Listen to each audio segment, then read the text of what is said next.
get the API key for Grok, we want to go to console.x.ai. This is going to be the console page, and we're going to sign in with the same account that we have. The first thing it's going to ask is to create your team and API key.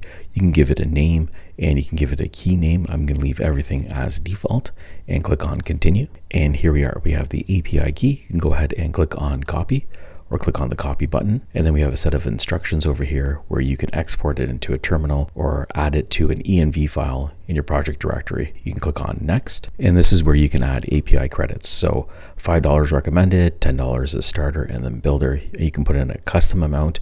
And then what you can go ahead and do is edit this as well. So it automatically tops up to a credit balance that you have indicated over here. Once you have that in, you can go ahead and click on purchase credits, and it'll ask you for a payment. Enter in your payment information, and then you can proceed from here. We're now at the main dashboard where you can access your API keys over here on the left-hand side. You can go ahead and modify them by editing the key, disabling it, rotating it, or deleting it. You can create a new API key over here in the top right-hand corner. On the left-hand side, you can see the variation of models that are available.